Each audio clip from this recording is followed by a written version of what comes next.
తల్లవచ్చండి. పరిశుద్ధుడా, ప్రేమ కలిగిన తండ్రి, ఈ మధ్యాహ్న కాల సమయంలో మీ కృప మాతో ఉంచండి. మేము కొంత సమయం లేఖన భాగాన్ని ధ్యానం చేస్తూ ఉండగా మా ధ్యాన భాగంలో మీరుండి మమ్మల్ని బలపరిచి నడిపించమని, మహిమ ఘనత ప్రభావాలు పొందమని త్వరగా రానయున్న యేసుక్రీస్తు వారి అతి శ్రేష్ఠ నామములో ప్రార్థన చేస్తున్నాం మా పరమ తండ్రి. దేవుడు మనతో మాట్లాడేటట్లుగా మనమందరం కూడా ప్రార్థనా పూర్వకంగా ఉందాం. దేవుడు మాట్లాడితే మనం బ్రతుకుతాం. మనుషులు మాట్లాడితే నిర్జీవమే. కనుక దేవుడు మనతో మాట్లాడాలనే ప్రార్థనా పూర్వకంగా ఉండాలి. కీర్తనల గ్రంథం 34వ కీర్తన. ఈ 34వ కీర్తనలో నేను చదువుతాను, చూడండి. నేనెల్లప్పుడూ యెహోవాను సన్నుతించెదను, నిత్యము ఆయన కీర్తి నా నోట నుండును. యెహోవాను బట్టి నేను అతిశయించుచున్నాను, దీనులు దానిని విని సంతోషించెదరు. నాతో కూడా యెహోవాను ఘనపరచుడి. మనము ఏకముగా కూడి ఆయన నామమును గొప్ప చేయుదము. నేను యెహోవా యొద్ద విచారణ చేయగా ఆయన నాకు ఉత్తరం ఇచ్చెను. నాకు కలిగిన భయములన్నిటిలో నుండి ఆయన నన్ను తప్పించెను. ప్రభునందు ప్రియ దేవుని పిల్లలారా, కీర్తనల గ్రంథములో చాలా ఆత్మీయ పాఠాలు ఉన్నాయి. అంటే బైబిల్ అంతటిలో చాలా ఆత్మీయ పాఠాలు ఉన్నాయి. కీర్తనల గ్రంథము మనకి సులువుగా అర్థమవుతుంది. కీర్తనల గ్రంథము అన్ని విషయాలు, అన్ని సందర్భాలలో అవసరమైన వాక్యము కీర్తనల గ్రంథంలో ఉంది.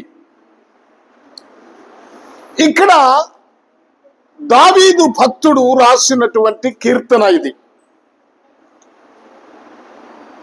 దావీదు చాలా భక్తి కలిగిన వాడు. చిన్నతనము నుంచి కూడా దేవుణ్ణి ఆరాధిస్తూ, స్తుతిస్తూ, ఘనపరుస్తూ దేవుని మహిమను కొనియాడినవాడు. రోజుకు 3 ప్రార్థన చేస్తూ 7 సార్లు ఆయనను స్తుతిస్తూ ఆయన మహిమపరుస్తూ ఉన్న వ్యక్తి ఎవరు అంటే దావీదు. క్రమము తప్పకుండా దావీదు ఇక్కడ ఒక భయంకరమైన ఆపదలో చిక్కుకున్నాడు. దావీదు చాలా శక్తి కలిగిన వాడు. అంటే ఎక్కడి నుంచి వచ్చింది ఆ శక్తి అంటే దేవునిని ప్రార్థించటం వలన, స్తుతించటం వలన వచ్చింది ఆ శక్తి. చూడండి, గొలియాతును సునాయాసంగా జయించినవాడు. దేవుని మీద ఆధారపడిన వారికి ఎన్ని అడ్డంకులు వచ్చినా, ఎన్ని ఆపదలు వచ్చినా, ఎన్ని సమస్యలు వచ్చినా వాటన్నిటి నుండి వారు విడిపించబడతారు. మోషే ప్రయాణమై వెళ్తూ ఉండగా, ఇశ్రాయేలు సైన్యాన్ని నడిపిస్తూ ఉండగా ఎర్ర సముద్రము అడ్డుగా వచ్చింది. ఎర్ర సముద్రము మోషే ప్రయాణాన్ని ఆపలేకపోయింది.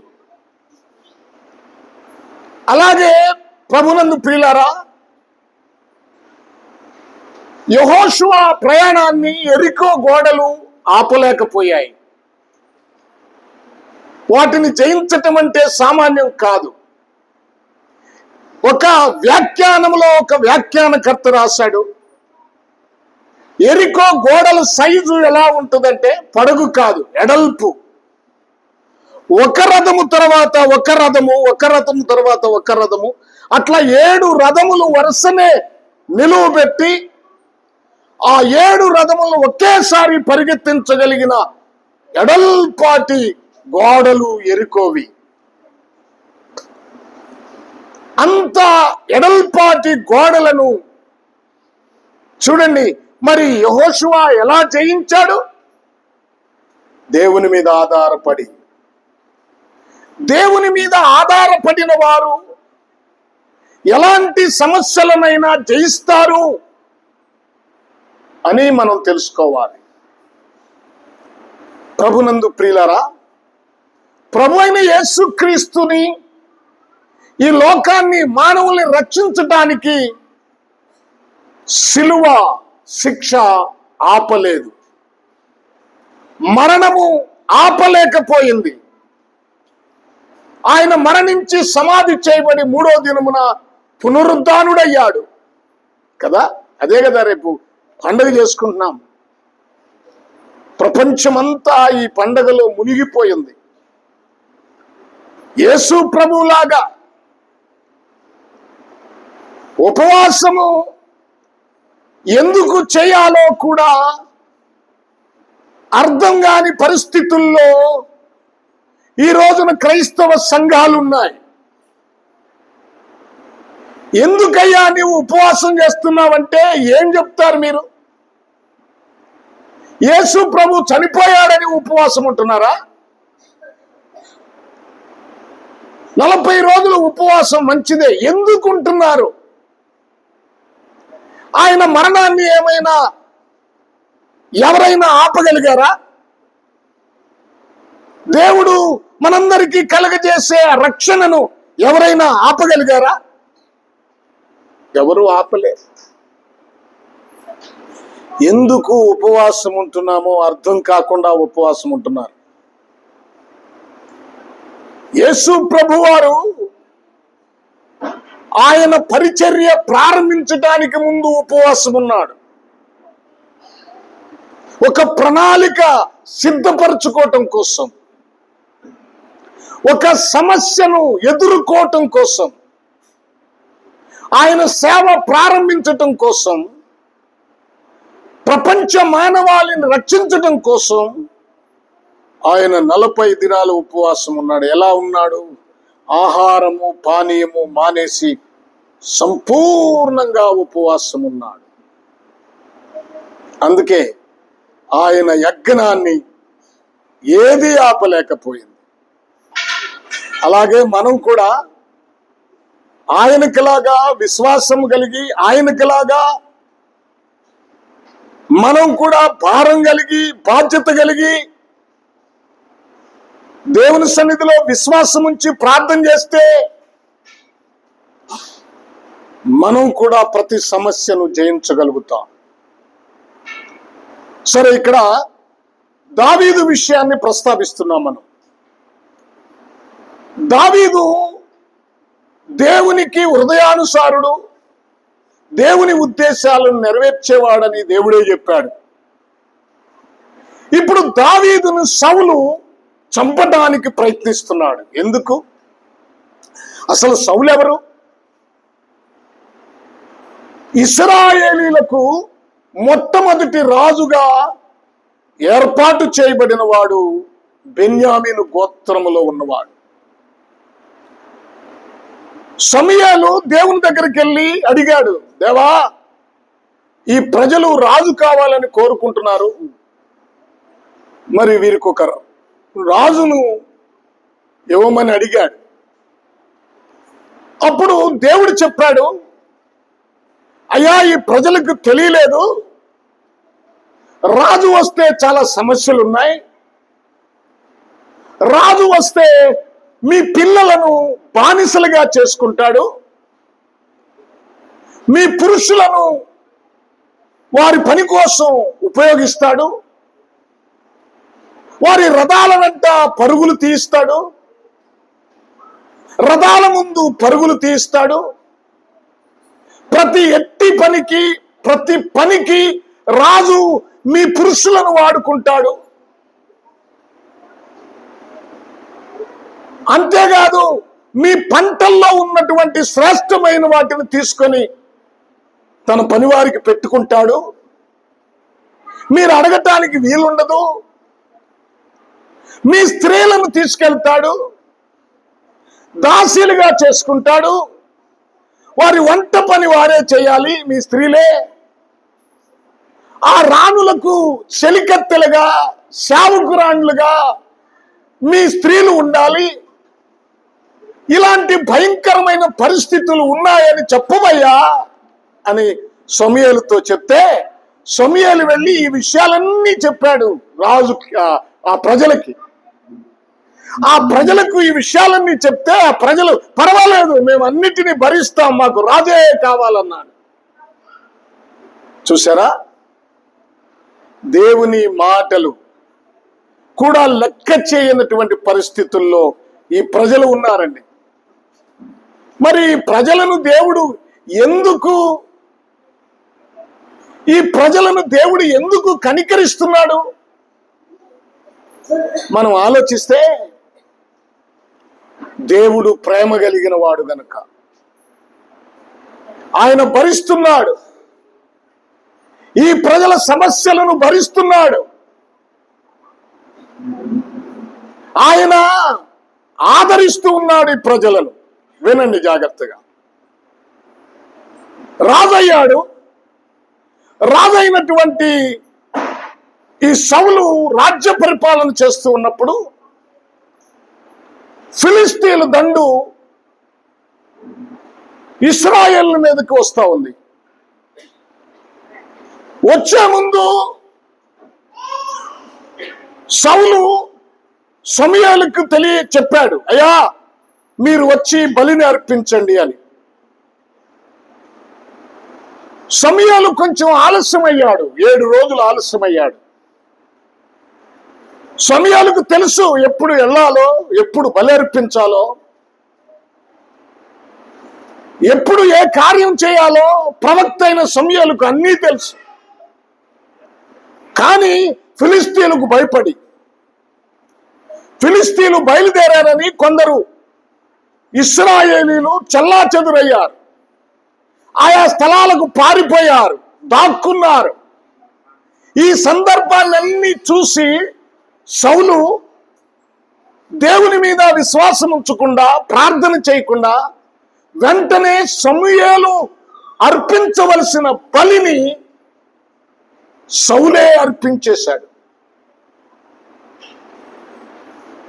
ఈ విషయము చాలా దేవునికి బాధాకరమైన విషయం. ప్రవక్త వచ్చాడు, ఏమయ్యా ఏం చేశావు, ఈ పని ఎందుకు చేశావంటే, అయ్యా ఇశ్రాయేలీయులు చెదిరిపోతున్నారు, శత్రువులేమో వచ్చేస్తున్నారు, కనుక నేను త్వరపడి బలి అర్పిస్తే గాని ఈ శత్రువులను ఎదిరించలేమనే ఉద్దేశంతో మేము అర్పించామయ్యా అంటే, సౌలు చెప్పిన మాటకు ప్రవక్త అయిన సమూయేలు చాలా బాధపడ్డాడు. ఎందుకంటే దేవుని సేవకులు, ప్రవక్తలు చేయవలసిన పనిని ఒక రాజు చేశాడు. రాజు యుద్ధాలు చేయాలి, ప్రజల యోగక్షేమాలు కనుక్కోవాలి, వారికి అవసరాలు తీర్చాలి. రాజు ప్రజలను ప్రేమిస్తూ ప్రజల కొరకు పని చేయాలి, కానీ ఇలా బలులు అర్పించకూడదు. బలులు అర్పించవలసిన బాధ్యత ప్రవక్తల మీద ఉంది. యజ్ఞాలు చేయవలసిన బాధ్యత సేవకుల మీద ఉంది. అంతేగాని సేవకులు చేసే పనిని రాజులు చేయకూడదు, సేవకులు చేసే పనిని ప్రజలు చేయకూడదు. ఒక ప్రత్యేకత ఉంది. సౌలు విషయంలో అప్పుడే చెప్పాడు సమూయేలు, నువ్వు చేసింది తప్పు, దేవుణ్ణి బాధపరిచావు, కనుక నీ రాజ్యము తీసివేయబడుద్ది అని చెప్పాడు. తర్వాత దేవుడు సౌలుకి ఒక పని అప్పగించాడు. దేవుడు అప్పగించిన పని ఏమిటంటే, నీవు అమాలేకీయుల మీదకు వెళ్ళు. ఆ అమాలేకీయులు ఎందుకంటే నా ప్రజలు, నా బిడ్డలను బాధపరిచారు, ఇశ్రాయేలీయులను అడ్డుకున్నారు. ఆ అడ్డుకున్న అమాలేకీయులు మిగలటానికి వీల్లేదు.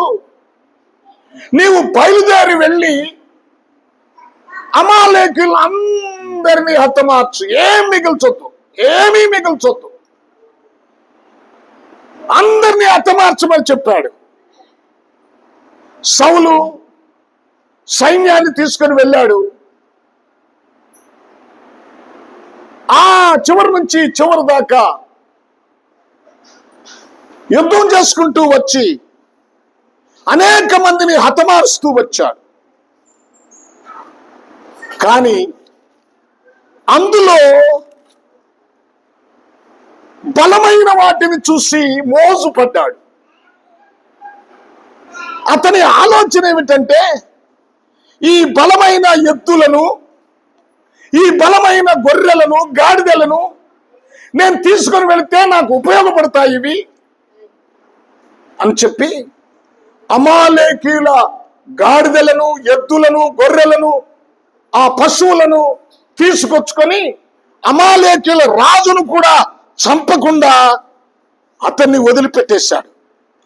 ప్రభునందు ప్రియ దేవుని పిల్లలారా, ఈ పరిస్థితుల్లో సమూయేలు అతన్ని ఎదుర్కోవడానికి వచ్చినప్పుడు సమూయేలుతో చెప్తున్నాడు, అయ్యా, దేవుడు చెప్పినట్లుగా నేను అమాలేకీలందరినీ హతమార్చాను, వారందరినీ నాశనం చేశాను అని చెప్తున్నాడు.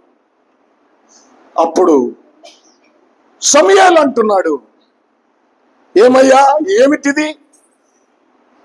నాకు వినపడుతున్న అరుపులు ఉన్నాయే, ఆ రంకెలు ఉన్నాయే, అవి ఎక్కడివి? అరుస్తున్న రంకెలు ఎక్కడివి? ఆ గొర్రెల అరుపులేంటి? ఆ గాడిదల సగిలింపేంటి?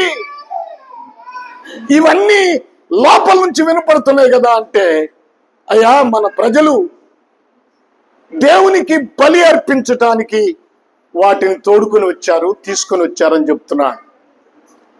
అది అబద్ధం. దేవునికి బలి అర్పించటానికి తీసుకురాలేదు. వాటి మీద మోజుపడి ఆ సంపదను అతడు అనుభవించటానికి తీసుకొచ్చినటువంటి సంపదది. చూడండి ప్రభునందు ప్రియులారా, ఈనాడు చాలా మంది కూడా అమాలేకీయులు అంటే పాపానికి సాదృశ్యం, అమాలేకీయులు అంటే లోకానికి సాదృశ్యం. ఈరోజు రక్షింపబడిన విశ్వాసులు అమాలేకీయులు లాంటి పాపాలను వధించటం లేదు, అమాలేకీయులు లాంటి పాపాలను విడిచిపెట్టడం లేదు. ప్రార్థనకు వస్తున్నారు, ప్రార్థనకు రావటానికి వస్తున్నారు, దేవుని దగ్గర విజ్ఞాపన చేస్తున్నారు, సాతానుతో పోరాడుతున్నట్లుగా ప్రార్థనలో కనిపిస్తున్నారు. కానీ కొన్నిటిని వదిలిపెడుతున్నారు, కొన్నిటిని హృదయంలోనే ఉంచుకుంటున్నారు. బాహ్యంగా కనపడే పాపాలను వదిలిపెడుతున్నారు. ఓ సిగరెట్లు తాగటం అవ్వచ్చు, మందు తాగటం అవ్వచ్చు, లేకపోతే పాప సంబంధమైన జీవితాన్ని బయటకు కనపడే స్థితి, వాటన్నిటినీ కూడా వదిలిపెడుతున్నారు. బయటికి కనపడే బాహ్యమైన విషయాలను, బహిరంగంగా బూతులు తిట్టడం కావచ్చు, బహిరంగంగా కొట్లాడుకోవటం కావచ్చు, బహిరంగంగా కనిపించే పాపాలను, అమాలేకీలంటే అలాంటి పాపాలను విడిచిపెడుతున్నారు. కానీ అంతరంగములో ఉన్న పాపాలను విడిచిపెట్టడం లేదు. అంతరంగములో కొన్ని దోషాలను అలాగే అట్టి పెట్టుకుంటున్నారు. పైకి మాత్రం, అయ్యా నేను పాపి, నన్ను క్షమించయ్యా, నా పాపములన్నిటినీ తీసివేసిన దేవుడా నీకు స్తోత్రం అని చెప్తున్నారు. కానీ లోపల ఉన్న పాపాలు పోయినవా? హలో, వినండి జాగ్రత్తగా. నీ పాపమునకు ప్రక్షాళన జరిగిందా? వధించావా? ప్రభునందు ప్రియులారా, మనం జ్ఞాపకం చేసుకుందాం. లూకా వ్రాసిన సువార్త 7వ అధ్యాయము చూడండి. కొంచెం లూకా వ్రాసిన సువార్త 7వ అధ్యాయము 39వ వచనాన్ని ఒకసారి చూడండి.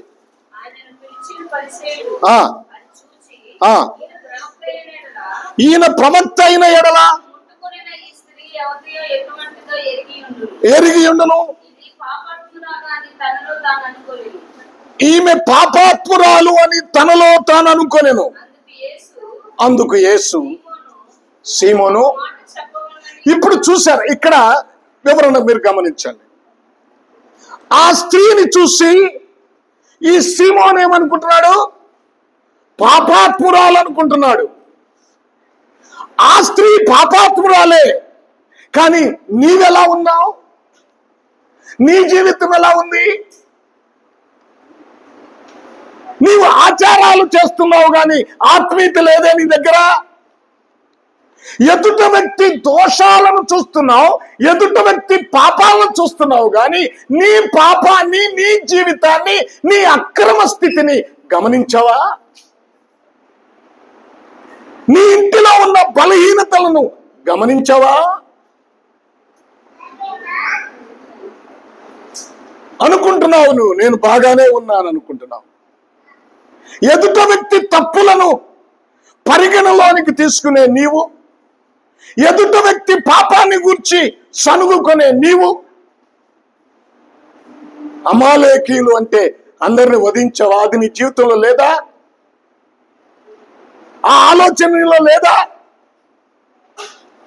ఒకరిని గొప్పగా చూసే స్థితి, ఇంకొకరిని తక్కువ చేసి మాట్లాడే స్థితి నీ దగ్గర లేదా? నీకన్నా బలహీనులు కనపడ్డప్పుడు, నీకన్నా పేదవారిని కనపడ్డప్పుడు వారిని హేళన చేసే స్థితి నీ దగ్గర లేదా? ఆలోచించండి. అమాలేకులు, పాపం అంటే చిన్నదైన పాపమే, పెద్దదైన పాపమే. చిన్న పామునైనా పెద్ద కర్రతో కొట్టాలన్నారు. పెద్ద పామునే పెద్ద కర్రతో కొట్టడం కాదు. ఆ పెద్ద పాము కరిచిన విషం ఉంటుంది, ఈ చిన్న పాము కరిచిన మనిషిలోకి విషం ఎక్కుతుంది. ఇవి పాపాలు కావా? తిండి విషయంలో కొంతమంది తిండిపోతులుగా ఉన్నారు, లేరా? ఎఫెసీయులకు రాసిన పత్రికలో కొన్ని పాపాలు ఉన్నాయి, చూడండి. కొన్ని చూడండి, త్వరగా చూద్దాం. త్వరగా ఎఫెసీయులకు రాసిన పత్రిక 5వ అధ్యాయం చూడండి. 3వ వచనం చూడమ్మా. మీలో జారత్వమే గాని ఏ విధమైన అపవిత్రతే గాని, ఏంటమ్మది? లోభత్వము. ఏందా లోబీగా బ్రతకట్లేదా నీవు?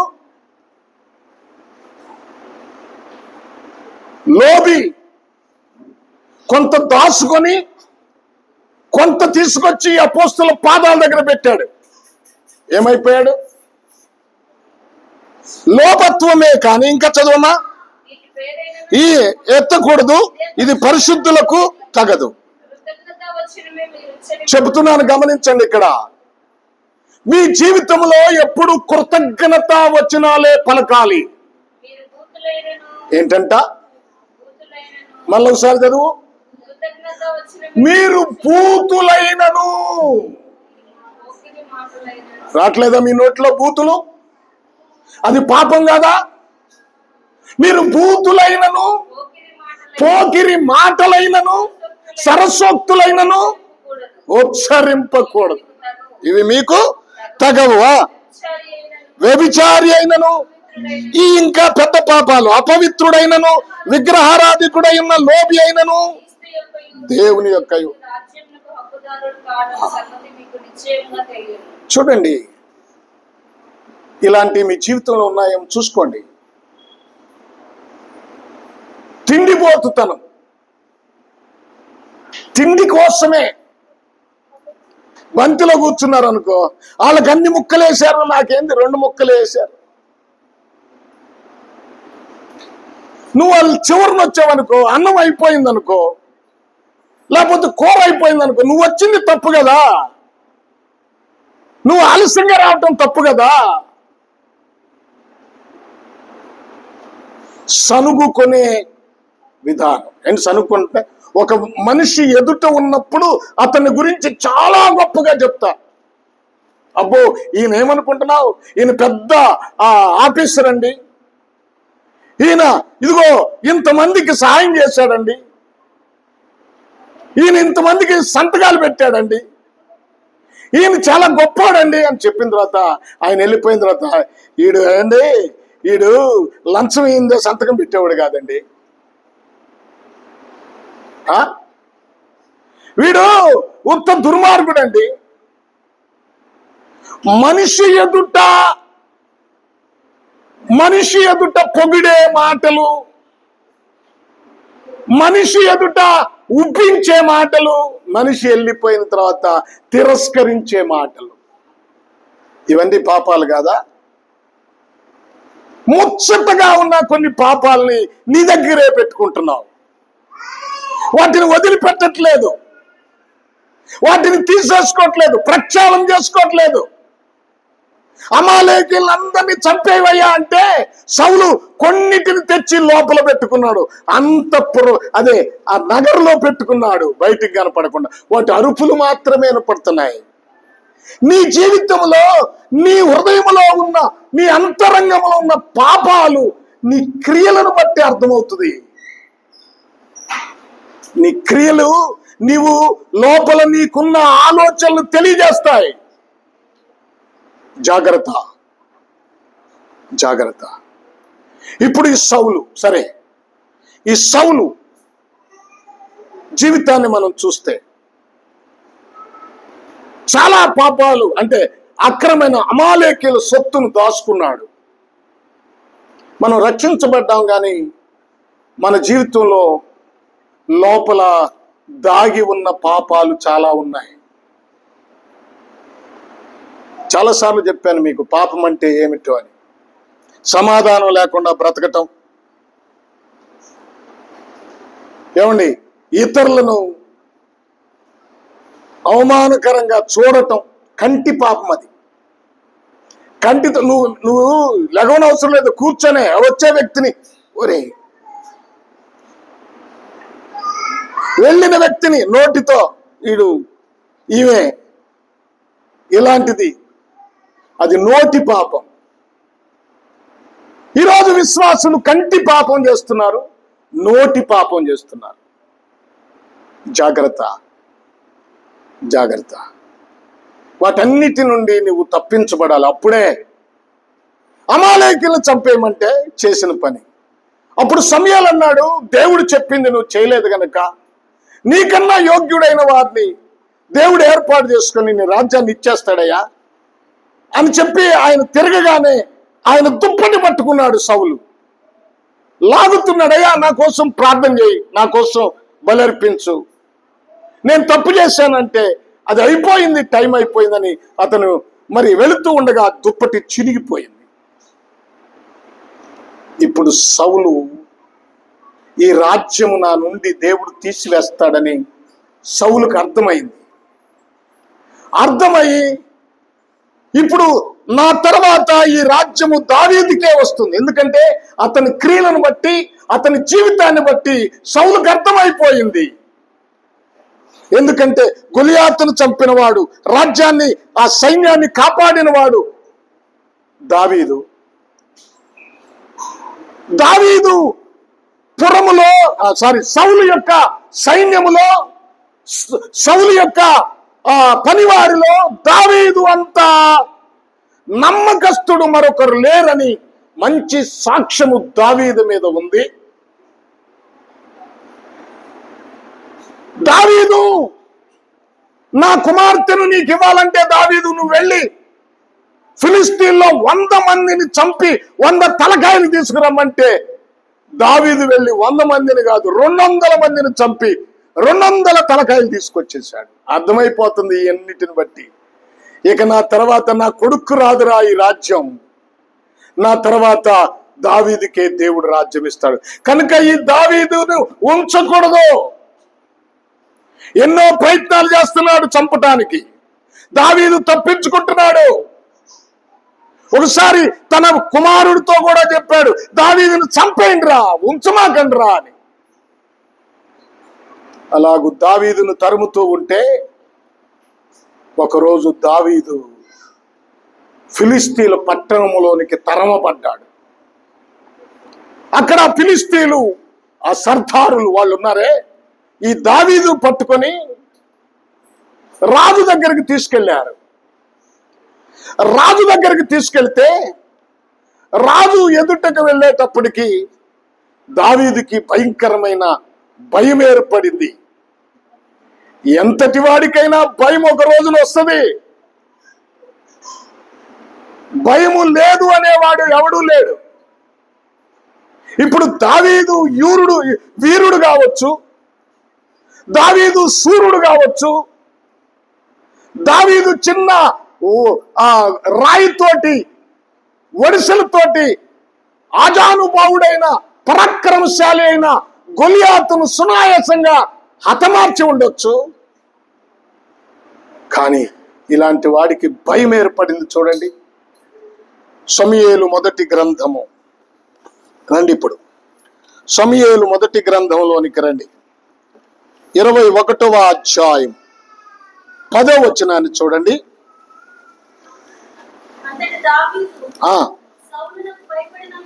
సౌలునకు భయపడినందున, ఇప్పుడు ఇక్కడ దావీదు సౌలుకు భయపడ్డాడు, ఎందుకంటే చంపడానికి ప్రయత్నిస్తున్నాడు కనుక. సౌలుకు భయపడినందున దినమున నే లేచి పారిపోయి గాతు రాజైన ఆకీషు యొద్దకు వచ్చెను. ఆకీషు సేవకులు ఈ దావీదు ఆ దేశపు రాజు కాడా, ఎందుకంటే దావీదును పట్టుకున్న తర్వాత ఆ దేశం గుర్తొచ్చింది, ఇశ్రాయేల్ దేశం వాళ్ళకి. దాని రాజు కాడా వాళ్ళు చెప్పేస్తున్నారు. ఆ తర్వాత నాట్యమాడుచు ఆ గాన ప్రతిగానములు చేయొచ్చు. సౌలుకు 1000 కొలది, దావీదుకి 10,000 కొలది, ఆ 10,000 కొలది హతము చేసిననియు ఆ రోజు పాట పాడింది ఈయన గురించి కదా. చూడండి, ఇప్పుడు దావీదు తన మనస్సులో, చూడండి అక్కడ ఏమన్నాడు, ఏముంది,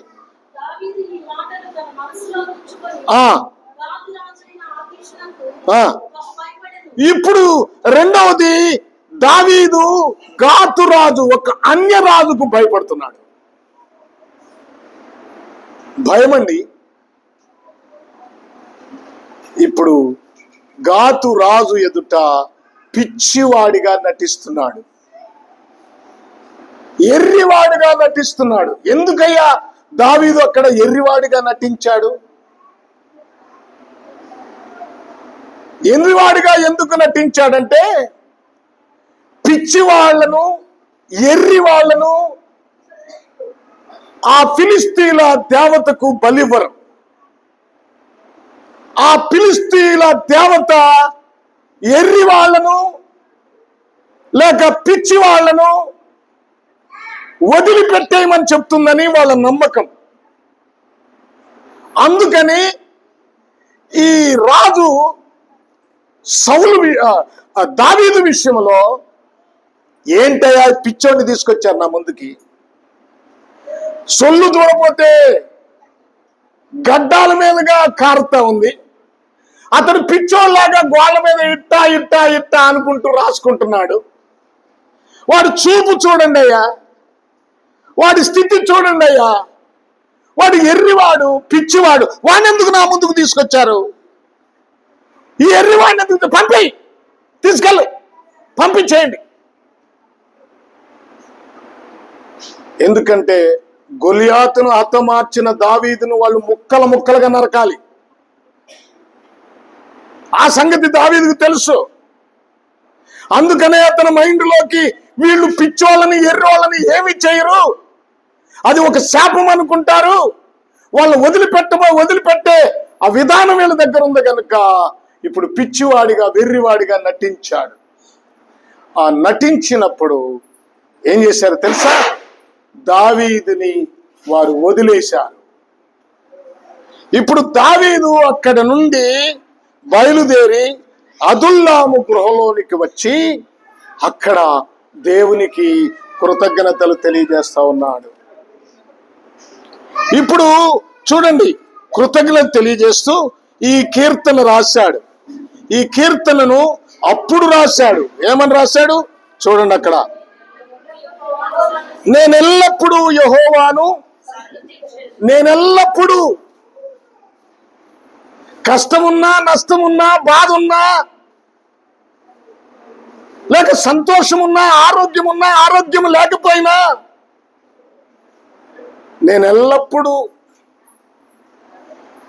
నేనెల్లప్పుడూ యెహోవాను స్తుతిస్తాను, ఎల్లప్పుడూ యెహోవాను గణపరుస్తాను.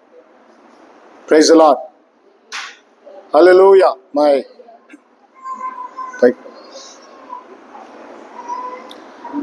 కార్యక్రమం కోసం సిద్ధపరిచిన తీసుకురా.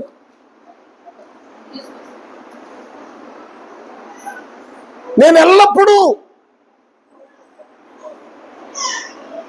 ఏ టైంలోనైనా, అమ్మా నీ జీవితం కొంచెం డిస్టర్బెన్స్ గా ఉంది, కొంచెం గమనించండి. కూర్చోబెట్టండి, పిల్లల్ని కూర్చోబెట్టండి. నేను ఎల్లప్పుడూ, మరి నీ సంగతి ఏంటి? నువ్వు ఎల్లప్పుడూ దేవుణ్ణి స్తుతిస్తావా? ఎల్లప్పుడూ దేవుని మందిరానికి వస్తావా? అసలు మీలో ఎంతమంది ఆదివారం నాడు ఆరాధన లెక్క చేయకుండా ఎన్నిసార్లు మానుకున్నారు? ఏదో చిన్న జ్వరం వచ్చిందని, లేకపోతే ఏదో బంధువులు వచ్చారని, ఏదో చిన్న ఇబ్బంది వచ్చిందని మీరు ఎన్నిసార్లు దేవుని సన్నిధిని మానుకున్నారు? అది తప్పు కదా, అది పాపం కదా. ప్రభువైన యేసుక్రీస్తు శిలువలో నీ కొరకు రక్తం కార్చి నీ పాపాలను కడిగి నిన్ను పరిశుద్ధపరిచి ఆయన రక్షిస్తే, ఆ రక్షణను నీవు అనుభవిస్తూ దేవుని సన్నిధికి రాకుండా ఎన్నిసార్లు ఉన్నావు? ఎన్ని ఆదివారాలు ఉన్నావు? ఏమండి, నేను ఎల్లప్పుడూ అని నువ్వు చెప్పగలవా? చెప్పండి. నేను ఎల్లప్పుడూ, ఎందుకంటే ఆపదలో నన్ను కాపాడిన నా దేవుణ్ణి, సమస్యల్లో నన్ను కాపాడిన నా దేవుణ్ణి నేను ఎల్లప్పుడూ స్తుతిస్తాను, నేను ఎల్లప్పుడూ సన్నుతిస్తాను.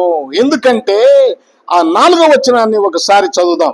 నేను యెహోవా యొద్ద విచారణ చేయగా ఆయన నాకు ఉత్తరం ఇచ్చెను, నాకు కలిగిన భయములన్నిటిలో నుండి ఆయన నన్ను, ఎన్నిటిలో నుంచి?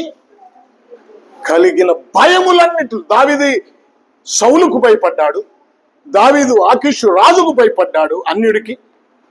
కనుక ఆ భయములన్నిటిలో నుంచి నా దేవుడు నన్ను రక్షించాడు. Hallelujah, hallelujah. Praise the lord, praise the lord. Amen. కనుక అట్టి దేవుణ్ణి దావీదు మర్చిపోకుండా నిత్యము గణపరుస్తూ ఉన్నాడు, స్తుతిస్తూ ఉన్నాడు. ఆ దేవుని సన్నిధిలో మనం ఆ విధంగా ఎప్పుడు స్తుతిస్తూ గణపరుస్తూ అమాలేకులు లాంటి మన పాపాలను తీసివేసుకొని, మన బలహీనతలను తీసివేసుకొని, యథార్థమైన జీవితంలో చిన్న చిన్న లోపాలు కూడా లేకుండా అన్నిటినీ దిద్దుకొని ప్రభు ఎదుట మన హృదయాన్ని ఉంచుదాం. ప్రభు ఎదుట నా హృదయమును పరిశీలించు చూడుము, నాలో ఏ దోషము లేదని దావీదు చెప్తున్నట్టుగా అలాగూ మనం కూడా దేవుని సన్నిధిలో ఆ విధంగా ఉందాం. దేవుడి మాటలు దీవించునుగాక. ఆమేన్, ఆమేన్. ఈ మాటలు దీవించునుగాక. తలలు వంచండి, తలలు వంచండి. చిన్న ప్రార్థన చేసుకోండి.